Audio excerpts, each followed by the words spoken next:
I'm really not going to lead it. I'm just going to introduce the leader because I told somebody, you know, I've been in the transportation department for 4 months, and so I'm now an expert in transportation.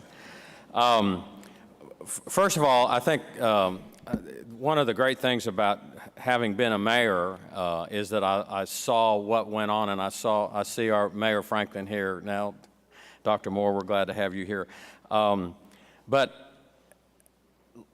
coming from that side and coming into TDOT gives you a whole different perspective, and I think that's really important for the Commissioner of Transportation to know about. I'm also a real estate developer by trade, and I have some of that background and some planning stuff in mind.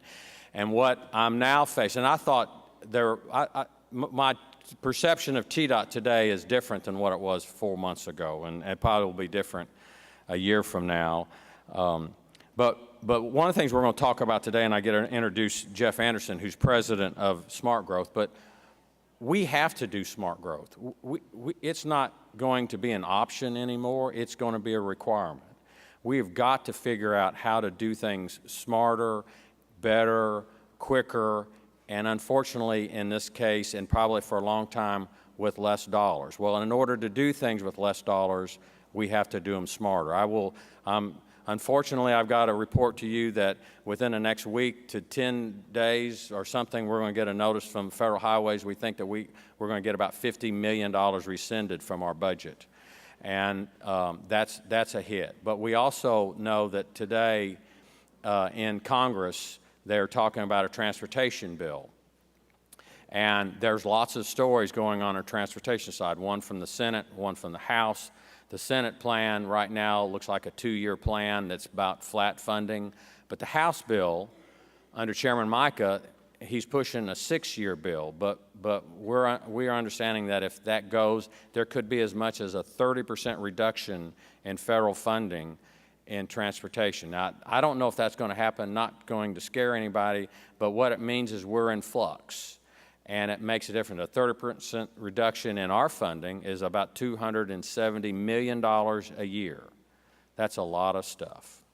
And so we've got to be smarter. We've got to be more cautious about development. I think one thing that I've realized in the last month or two is that the Tennessee Department of Transportation has got to work closer with regional organizations in long-term planning. We've got to do that. We've got to be aware of what goes on. We learned that as being a mayor, is that like schools, which would put a school somewhere where there was no road, and we'd have to build a road to it as a city.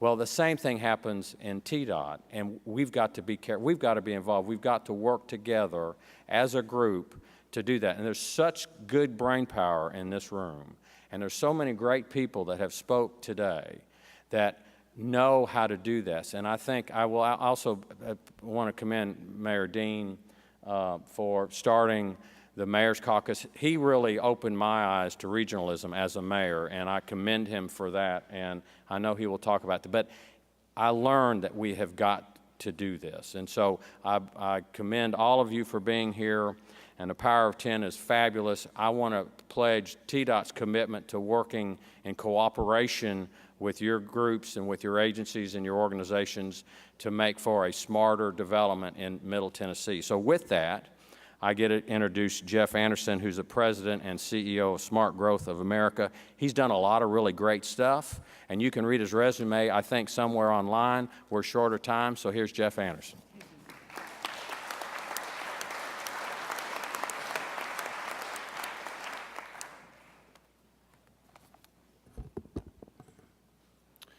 Well, it's great to be back here in Middle Tennessee. I was here last year. I see many familiar faces. I do want to just pause for a second and congratulate the hosts, the Nashville NPO and CRT. Just a fabulous event. I do a lot of traveling nationally, and I can tell you this is really, you guys are way in the lead of a lot of places that I talk to and that I work with, and so this is really terrific. I just want to offer my congratulations to you all and all the conference sponsors. A terrific event. And I wish someone had taken a picture earlier with everyone up here and me so you could send it to my mom, because I just love the company I got to keep today, and really appreciate the introduction from the commissioner. just fantastic. I'm looking forward to the leadership you're providing in transportation. I think everything you said is spot on about the connections we need to make between levels of government, and I think that is the opportunity we're here to talk about today in this part of the program with the Federal Partnership for Sustainable Communities, partnership between HUD, DOT, and EPA. I think it's exciting for three reasons, and they are as follows. One is, you heard Governor Hickenlooper just talking about the need for the federal government to be smarter about building on its own investments, trying to leverage itself. I'm excited just as a taxpayer. I mean, we just need to see better, smarter government, and that's what we're getting. The second reason is that the federal government has a huge impact on development and how development occurs. At Smart Growth America, we've done some analysis that will be coming out in the next couple of months, just looking at the amount of money, just straight either direct investments, subsidies, or loan guarantees, other financial mechanisms, not transportation, not water and sewer, or anything like that. Federal government puts in about $2.5 trillion every 5 years into real estate. If you just do the division, that's about $10 billion a year for Tennessee of federal government money going into real estate. And so what the federal government does matters and has an impact on our ability as communities to grow in ways that make a lot of sense.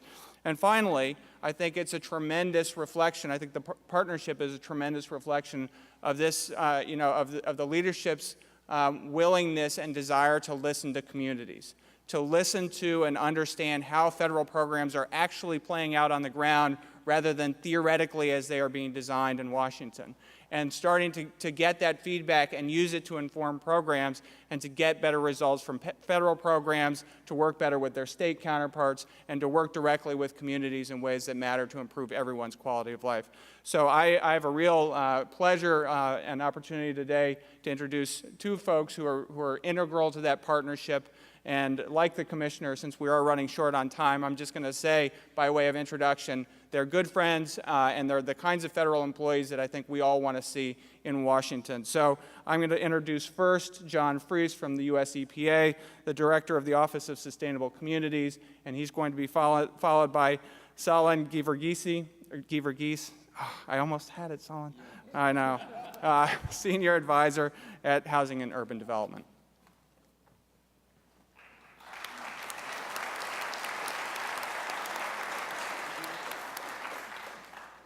Thanks very much, Jeff. I just want to also thank Bridget and everyone else for sponsoring this, and thank all of you all for hanging out right here to the end. That's really great. I had a feeling that by the time 4 o'clock came, there'd be 4 of you left, but I'm glad to see it's otherwise. I also have this bit of advice that if you really want to expand your audience next time, have a smaller front table and just put them out here and it'll look twice as big. Seems like partnership is the theme of the day, and that's the appropriate thing for us to be ending with, I think, with this panel. The federal government, I think, is a little late to the party, but we're there. We are now looking at our actions and the actions of our agencies and the way they affect growth and development in a comprehensive way, in a cross-departmental way. What I would say is long overdue recognition that all these things are connected, that where you build your houses affects where you build your roads and vice versa, and they all affect the environment. So I work at EPA. It's usually known as the Smart Growth Office, but the proper name, as Jeff said, is the Office of Sustainable Communities. This program has actually been around since 1996. You might say, well, why is EPA care about growth and development? Well, the answer is our mission is to protect the environment and public health, and how and where we grow has a direct impact on air quality, water quality, the quality of land. Our office has really worked in sort of 3 general ways over the last 14 or 15 years. We try to change the conversation, and a lot of what I heard today, a lot of what Governor Hickenlooper talked about is changing the conversation so that you're talking about these things in a different way. We do this through our National Smart Growth Conference, which this year, if you're not doing anything in the dead of winter, it's in San Diego in February, and I would say it's a great training place to be, plus a nice venue. We do it through publications. I think that we have some publications here that Bridget put out. I don't know exactly where they are. They're out in the lobby. And we do it through conferences, appearing at conferences like this. The second thing we do is we try to change the rules. We try to help you change the rules. We try to change the rules at the local level, whether it's local codes to make for smarter development. We try to change the rules at the state level. We try to work with governors and their policy directors and their cabinet to change the rules to have better environmental outcomes. And we're trying increasingly to change the rules in our own house, within EPA, and change the rules with our federal brethren, working with them. The third thing we do is we try to help the willing. This isn't the federal government imposing anything on anybody. This is trying to find out what communities want and and what states want, and how can we help them get there. And we have a lot of good ideas, a lot of proven techniques and approaches on how to do that. I'm devoted. I have a small budget. I often say, particularly when I'm with my Department of Transportation friends, that my budget is is smaller than the cost of a very small highway interchange. But nonetheless, I'm devoting about half of it to technical assistance for communities because there's such a high demand for this kind of work, trying to help communities figure out how to do these things. We've actually committed my office to reach about 600 communities over the next 5 years, and that's a huge increase for us for a very small office.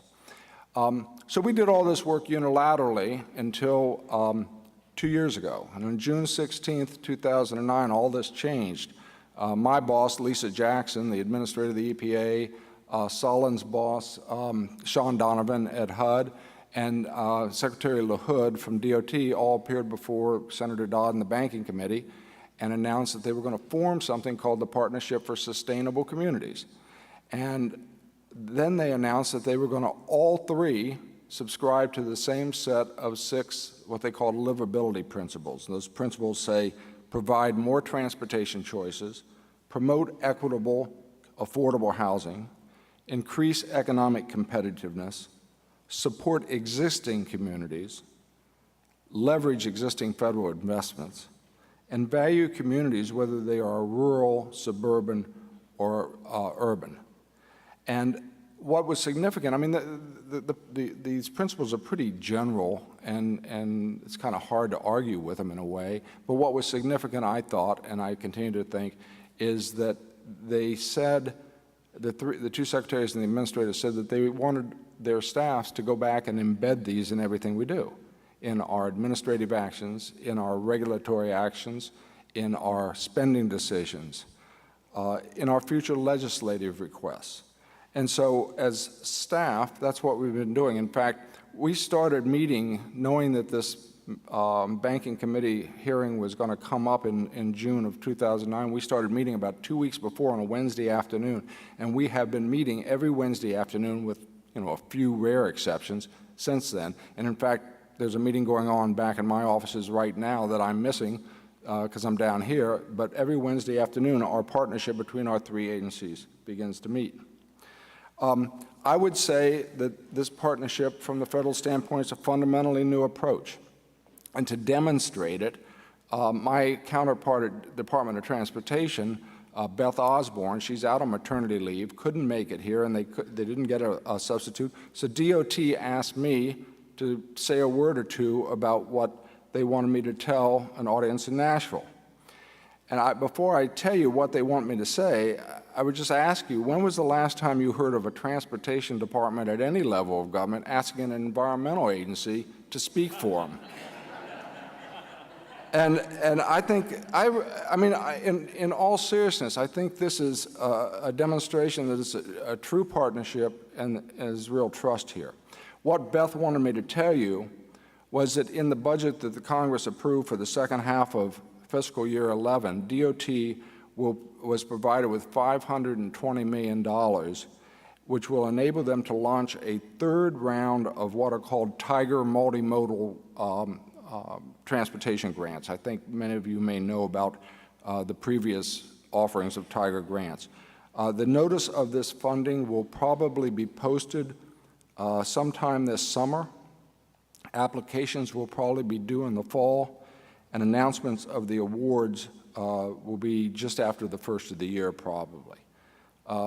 But this is, these grants, I think, are also a clear recognition of the multimodal approach that we're trying to take across our departments as well, where we're trying to get multiple benefits out of single investments. And just what the Commissioner said, that it's the old line about, gentlemen, we're out of money, we have to do something new, we have to think. And that's sort of where we are.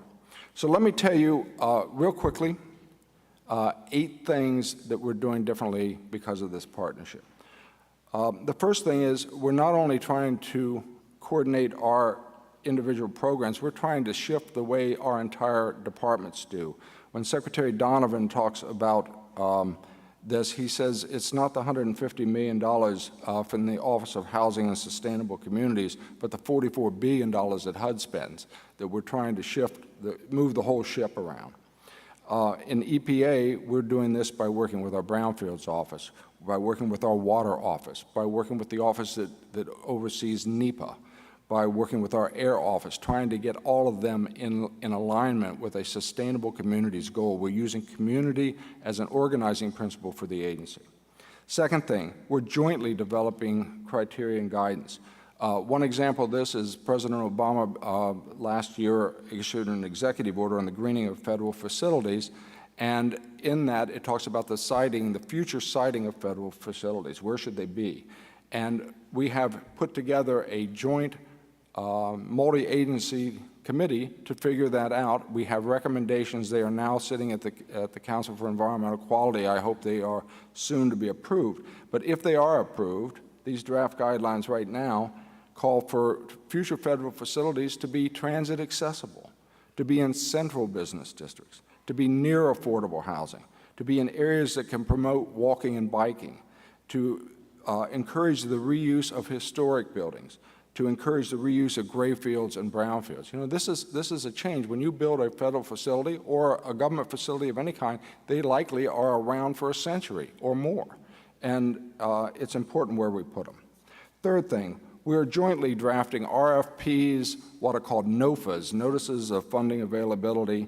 We are jointly appearing at community listening sessions. I'm talking about jointly among the 3 agencies. We're jointly reviewing the applications when they come in. We're jointly recommending what each agency should find. And once again, when you find, in this case, a transportation agency asking an environmental agency or a housing agency, would you help me spend my money by deciding where it should go? That's a real partnership. Fourth thing, we're working extensively with our regions. It turns out, and who knew this, that HUD, EPA, the Federal Transit Administration, and actually HHS, all have divided the country into 10 regions that actually have the same boundaries. And federal highways organized differently, but the rest of them all have the same 10 regions. And so we have encouraged each of our regions to form what we call mini partnerships in those regions where the staffs that are working with your communities can actually get together and try to make this sort of cross-departmental work function at the local level. Fifth, since its inception, environmental justice has been a centerpiece of the partnership's work. We have taken the environmental justice and equitable development issues into consideration in the scoring of HUD grants. We have a brownfields area-wide planning program out of EPA that is targeted disadvantaged communities. We have an EPA Environmental Justice Showcase Community program. And we've done workshops, day-long workshops before each of our last 2, and it will happen again next year in San Diego at our National Smart Growth Conferences. 6, we're jointly working to identify and remove barriers to this work. One of the first barriers that was identified was HUD had a restriction that you couldn't build multifamily housing on a cleaned-up brownfield. And in fact, Secretary Donovan decided that wasn't necessary anymore, that you can clean up a brownfields to a point that it's perfectly safe to build residential communities on it. And it was an administrative prohibition, so he got rid of it. We're looking at other barriers now, and would invite you all to let us know when you are running into barriers where what one department does is different from another, and we'll see what we can do. We're not stopping at the we're not stopping at the boundary of the three agencies. We're working with a multitude of other federal agencies. We're working with FEMA. I know we've done some work with FEMA on some of the flood recovery work here in Nashville. We've done that same work in Iowa after floods. I mentioned that we meet on a weekly basis. For the last year, the U.S. Department of Agriculture has participated in our weekly meetings. They spend about $20 billion a year on rural development and are looking for assistance from this partnership to try to do a better job of that. And lastly, and probably most importantly, we're working directly with communities. There is really high demand for this work. I mentioned a minute ago about the Tiger grants. For DOT, they've got, in 2 rounds of Tiger grants, they got about almost $80 billion in requests, and they had enough money for $2 billion in awards. They had 2,500 different applications. They were able to give about 90 awards. So this is true of our work. It's true of HUD's work. There's a big demand. When we get to the Q&A, maybe if you're interested, I'd be glad to talk about some of the specific types of technical assistance my office does. We have, excuse me, we have a variety of different kinds of technical assistance we offer, everything from a program called Greening America's Capitals, which is designed to do demonstration projects in capital cities, to smart growth implementation assistance programs, which are longer range technical assistance programs that try to address a cutting-edge issue that we can learn something about and then replicate that elsewhere. We've learned a number of lessons from this partnership, but I think the most important lesson is that if you're going to be in a partnership, it's got to become habit-forming. You have to remember to call your partner before you do something. And at first, it took us a little while. Now it seems really funny when we don't call our friends at HUD and DOT and say, hey, we're going to do something. So I hope to answer some of your questions. Good luck with your work.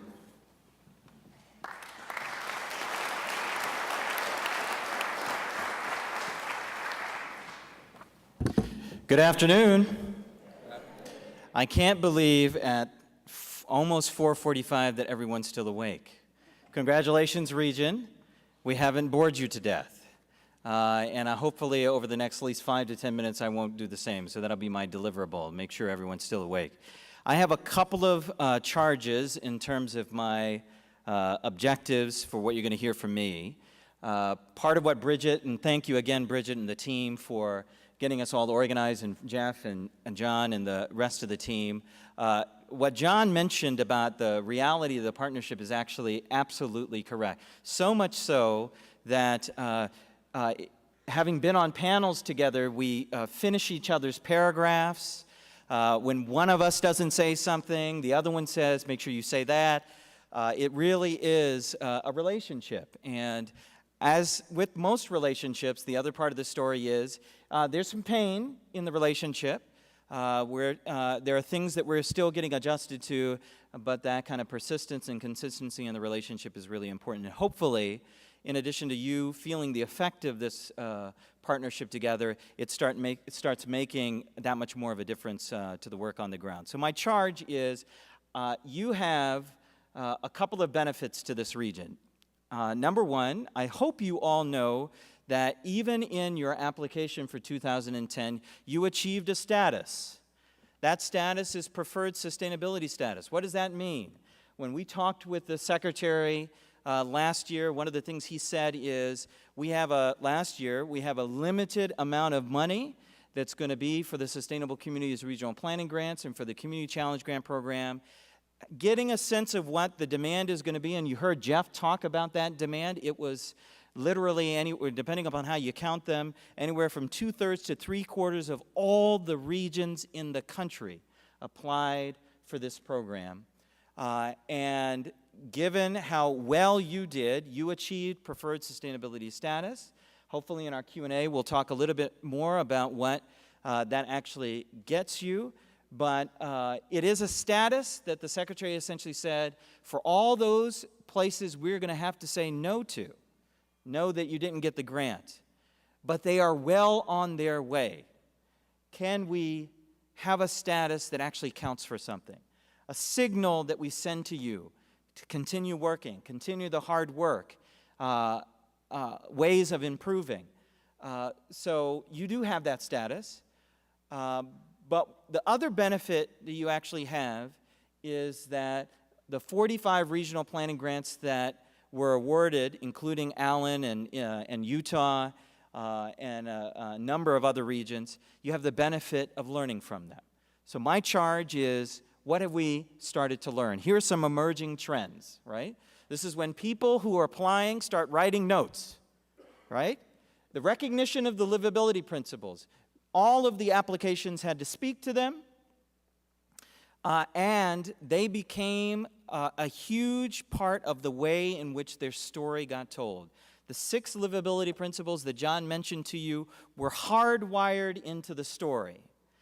People gave voice to them in different ways. People attached labels to them in different ways, but the substance of those livability principles reigned true in those applications. That's important. The part of the story that you tell as a region, thinking about a reapplication, the part of that story that you tell that weaves together not only about place and the built environment, but about people. We care about those intersections between people and places and planning. And about a third of those communities that came through used place-based strategies ranging from neighborhood-based economic revitalization effort to specific kinds of pilots. So thinking about those connections between people and place are important. Infrastructure was central to virtually all of the applications. In fact, a third of them specifically cited infrastructure investment, be it public transit, water, interstate, as very key to their efforts in terms of economic recovery and revitalization. So infrastructure is central. Effective planning is for all regions. We heard, and Jeff and John will remember this, that a lot of our communities around the country, particularly when we were doing listening sessions, right before the NOFA came out, around this time last year, even before the NOFA came out, what we heard is this a program for the major metropolitan urban areas? Well, you heard Bridget mention, and in fact, we have colleagues who were here with us today from Columbia, Tennessee, right south of us, who got a Community Challenge Award. There are rural places that got award. There are small and mid-sized communities that got award. There are large and metropolitan regions, and they all talked about those livability principles and how they are meaningful to them. So effective planning is for all regions. Economic and workforce development as an outcome was mentioned. It was great to have this panel that preceded us, because part of what that panel demonstrates to you, and that you all know well and that you're poised for, is how the strategies actually interact well together. Economic and workforce development, all the grantees mentioned that program and those initiatives as drivers for job creation and economic development. Many, if you've taken a look at the list of the 45 regions, many of whom are in the midst of reimagining what their economy is going to be, and many of whom, if not all of whom, know that place-based strategies are key to their economic revitalization. We also saw, and people gave voice to, new partnerships that are forming, from nonprofits to private sector partnerships to traditionally marginalized constituencies that are often not a part of these planning conversations. How are they having voice in the midst of these planning efforts? And we believe fundamentally as an emerging trend, and both the applications and the stories that all of you share show that integrated planning is here. It's tough. The silos still have challenges associated with them, but integrated planning is here. Linking housing to transportation, to economic development, to job centers, to existing housing, to inclusive communities and quality of life measures and other amenities. It's here, and the panel before you talked about all of those dimensions and what it would mean to have a coordinated, comprehensive strategy. So those are some of the trends. Let me tell you some of the early lessons that we've learned. This is all not going to be rocket science for you. You would probably look at me and say, duh, you should have figured that out. Why did you need all this investment to figure all that out? Complex problems require coordinated solutions, and they take comprehensive capacity. The alliteration was purposeful. Complex problems, coordinated solutions, comprehensive capacity. What does that tell you? These problems, the problems that you know well in this region, are sticky. They've been with us for a long time. They are interconnected, and regions understand that. And they take particular kind of boundary-spanning, comprehensive capacities for people to think beyond their siloed interest, to say, what's the issue, how is my issue related to this other issue, and how can we work together? We have confronted. It's much easier, and this is a signal that I will send to you, it's much easier to record a partnership on paper in an application than it is for it to bear out in reality. We are living the reality of these grantees trying to make their consortia work, trying to make these partnerships work. Many of them gave voice to it. I hope that you have been continuing to work together to build those partnerships in a stronger way. New ways of working are critical, but they're tough. Each silo has vested interests. Those vested interests come out at given times when people are trying to work together. They're going to come out here. They've already come out here, I'm sure. But I would encourage you to continue to be boundary spanning, to continue to navigate the relationships and span those silos and span those interests. It'll be tough work, but I hope it's work that you will continue to take on. There are challenges with the consortia, and there are probably going to be challenges with your consortia. They reveal, given the complexity of them, new leaders. You can look around this room and probably determine for yourself who's not here. And what would it mean for those voices to be here? And what would those conversations sound like if they show up? That is being borne out now with lots of organizations who've never had certain constituencies show up saying, I don't know what to do with this organization. I know I'm supposed to engage them. I know they're supposed to be here, but I've never dealt with them before. What is that going to mean for these new relationships that have to matter? A couple of other quick things. We believe, and I hope you believe, and you've heard it in the previous panel, results matter, but process is important. It matters how we're going to approach this. And all of the grantees have focused on results for places, but we continue to ask them to focus on results for people. It matters how you're going to continue to grow and think about jobs, and that is very much related to this work that is unfolding. We also have realized for these grantees, and I know you'll realize it, you've got to think short and intermediate term and long term. These are planning investments. A lot of what you would want to see is not going to happen quickly.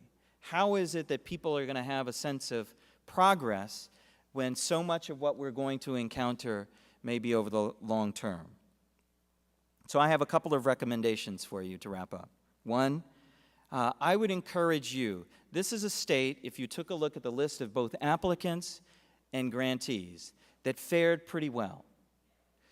You have colleagues across this state, some who are already on the journey as grantees, some that are on the journey with you as a preferred sustainability status, some that are applicants and have said this is exactly what we need to do. I hope you will reach out to them. We have heard from places in states who are saying, unbeknownst to us, grantees and non-grantees alike, who are working together, who are networking together, who are asking the tough questions for the commissioner and others who say, how is it that collectively we can learn from each other? I hope, and you heard John's invitation, I hope that you will unpack the barriers that stand in the way of the values and the aspirations that will come from this planning. And I hope as you unpack them that you will assume responsibility for the things that are your responsibility. Not everything is a federal problem. That's another learning. There are problems that you have here that when you honestly look at them, they are your problems. And I hope that you will figure out a way to bring those into greater relief and confront them. It's easy, and we would invite it, and some of us, even upon not inviting it, you do it anyway, would blame the feds.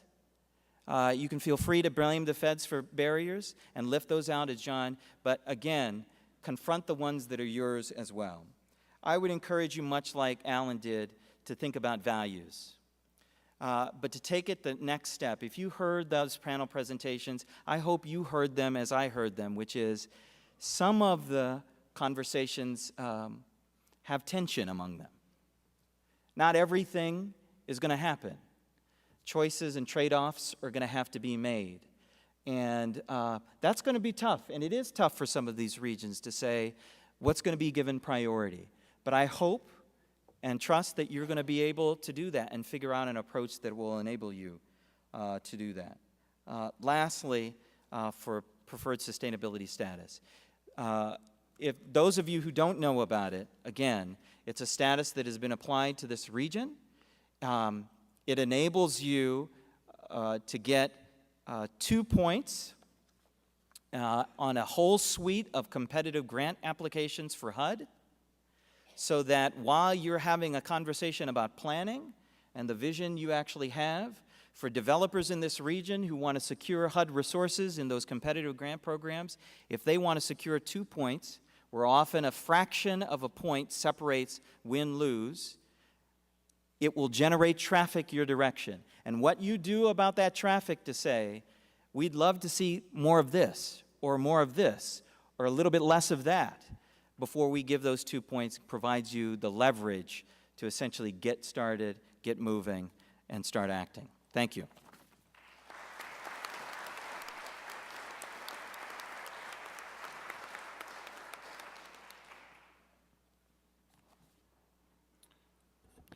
Gentlemen, we have 2 minutes. So I'm looking for short answers to a couple very succinct questions. First, we've highlighted the HUD Sustainable Community Challenge Grant Program, the EPA Technical Assistance, and the TIGER Program. Those are 3 specific resources that are available through the partnerships. Are there others that should be highlighted for communities to know about here? Briefly.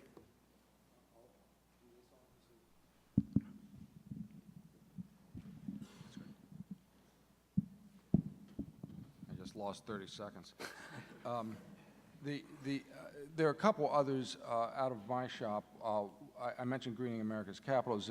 We have just started a new quick in, quick out set of technical assistance projects called Building Blocks, where we're going into communities with code audits, with walking audits, with parking audits, with those kinds of things. They're usually a one-day event. We were doing about 32. We're about to do an additional 30, and we hope in the very near future to bring on board 4 different organizations around the nation that will be responsible for reaching out to a lot more communities with these kinds of technical assistance. The other thing I would mention is, and with regard to that, we're doing a Complete Streets project under that Building Blocks program in Nashville, and we're doing a Sustainable Design and Development Tool project in Oak Ridge. The second project I'd mention quickly is we have a long-standing program called the Governor's Institute on Community Design, where we work with governors and their staff and their cabinet usually on a problem that they identify. We bring in national experts on our dime and help them with usually a one-day workshop on how to deal with the problem that they identify. So Jeff, let me, wow, that's loud. Let me mention, number one, the numbers in terms of the regional planning, so folks actually have it. Great. Congress authorized $100 million. $70 million will be for the regional planning, $30 million for the community challenge. So if you do your math, we're going to have to make fewer awards than we even did last year, and competition will be tight. It'll be a competitive program, but competition will be tight. Let me say a real quick word about the 15 or 16 programs that are currently on the suite for preferred sustainability status. I'll just give you a flavor of them. There are some that are live right now, for which the 2 points that you can give to developers and other kind of implementers on the ground. They include the Brown Suite Economic Development Program, Choice Neighborhoods, a whole suite of programs out of the Office of Healthy Homes, lead hazard reduction. The Rural Innovation Fund is a participant, Section 202, Section 811, and so Hope 6 on the Main Street and revitalization side. For any of the folks of you who are the development technocrats, you'll know that that's a pretty nice list of grant programs and resources that are already available for preferred sustainability status. And the last point that I'll mention is we have gotten, and Jeff knows this well, have gotten lots of interest nationally and locally and often regionally from the philanthropic community, who is often leveraging up these awards to add additional resources in terms of technical assistance and consulting. I hope as you are continuing to think about who you could reach out to, that the philanthropic community will be an element of that to kind of supplement additional needs that you have with resources they could provide. Great. And one final, very brief question. Selin, just to follow up, do you know when those the community challenge grants and the regional planning grants will be announced? It's imminent. Imminent. Okay. So imminent and midsummer for Tiger, it sounds like. Last question. The funding situation in D.C., everyone knows, is very tough. The partnership, I think, came through this last round of budget pretty well. What is the prospects for the future? First, you're right. I think that all of us were surprised we did as well as we did in this 6-month budget that was just passed, and I think it's a tribute to the broad support we have for this kind of work from at the community level, Republican and Democratic alike, East, West, North, South, rural and urban. But I think all federal agencies and all federal programs are bracing for a potentially much deeper cut in FY12.